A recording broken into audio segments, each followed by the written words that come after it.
Focus for some fixed now on the draft. Not Lamar and the Ravens, but on the losing end, the Giants. Perhaps the top overall pick following Sunday's loss. It's exactly where they find themselves. Another no contest at MetLife, 0-8 this season at home for the Giants.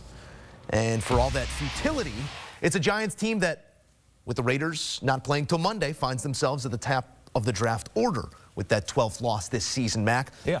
Looking at them at the top of the draft, and we're going to take a look at Ryan Wilson's mock draft here as well. Giants 2-12. Still got Cam Ward going 1, but I want to talk about the weekend that was for Shedeur Sanders in the Rotten Apple. Throwing passes to Malik Neighbors, getting an ovation at the Knicks game. Are you starting to have an easier time seeing him as the franchise quarterback in New York? I think if the Giants are 1, they select Shedeur, that's a great move. You know, I think Shedeur Sanders is the best quarterback that will be available in this draft. And I think Cam Ward is a close 2. But in terms of the Giants, yes, that's the one position they need to hit on instantly.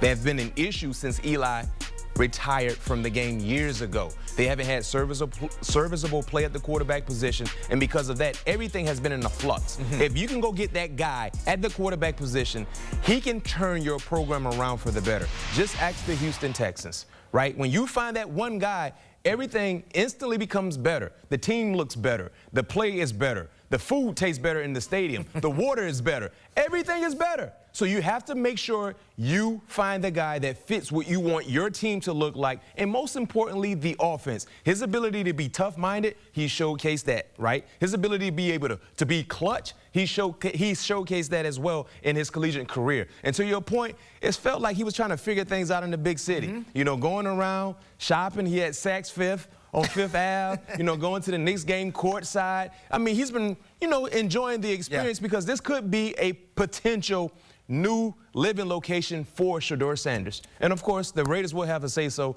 in a few hours before it's all said and done in terms of where they might be picking as well. Yeah, we'll see how it shakes out between them and Atlanta on Monday night. Big-time implications once again. Max Crosby down for the season, which does get you closer to that 12 loss as well. Cam Ward, I don't think it's a stretch to say that Shedeur Sanders is maybe the more pro-ready right now if you're looking for that instant impact. I don't know that the Raiders there at number 2 even now are having the luxury of being able to develop a quarterback either. What does that scenario look like to you, regardless of who goes to the Raiders, with maybe another change at head coach coming as well? Well, either or. You know, these two guys are the two best quarterbacks, and clearly the Giants and the Raiders need to address the quarterback position.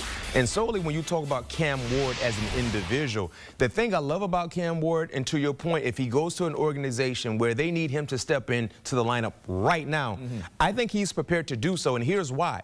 He's played a lot of college football. He has a ton of experience. And what we're seeing now with this rookie class that we're watching in 2024, the guys that has had a ton of experience, they perform really well. Reps matter. When you talk about Bo Nix, I mean, Bo Nix has an abundance of experience.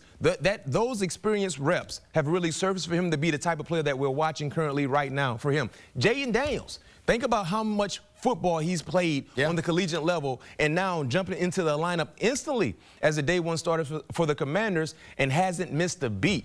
That experience is super important in terms of young quarterbacks being able to show you and provide the spark that's needed, and most importantly, being able to sustain that for a full-length season. You know how I feel about the transfer portal, but these guys also have an experience, both Nix and Daniels being your reference points earlier, in changing setting, changing scenery, changing teammates, which they're going to have to do, a raise in class, obviously, at the NFL level, but they've also moved around a little bit in their collegiate careers, some value there. We'll see if it's value for this next class coming in as well. I fear we have left out the most talented player in the draft in this conversation right now, Mac. Travis Hunter, your newest Heisman Award winner, and well-earned at that, both sides of the ball, defense primary. We'll see how much tick he gets on both sides at the next level, but what's the best situation, the best fit for Hunter here early in the draft where he's going to go? Well, you know, Ryan had Travis, if I'm not mistaken, going 3 to the New England Patriots. I mean, if you're the New England Patriots, this is a slam dunk pick for you because he is the best versatile player in the draft. You're getting 2 players in one. I do believe he should play both sides of the field in the NFL to some degree. Primarily the defense, identify offense? Identify what you want him to be and allow him to be an extra on the other end. For New England, I feel like if you draft Travis Hunter, wide receiver should be his ideal position. And the reason why I say that is because he is special when he gets the football in his hands. He makes quarterbacks better. He makes offenses better. Yeah. You need help where? Offense, most importantly with your young quarterback in Drake May. And then defensively, they have Gonzo already there as a CB1. Christian Gonzalez. He is a legit CB1. Yeah. Then you can implement Travis in the defensive side as well to help your defense out. But me personally, if you can't score any points, you're going to lose ball games. Yeah.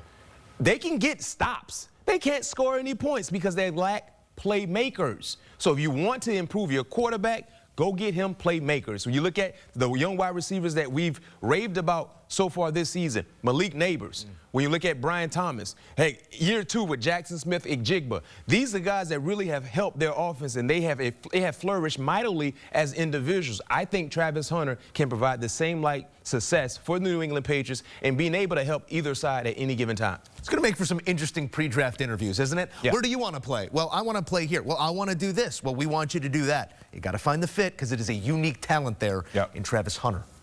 A look one more time at Ryan Wilson's mock. Again, Giants at 1 following Sunday's loss. That could change come up Monday night. We'll be sure to keep you up to speed. Cam Ward 1 is where he has him mocked.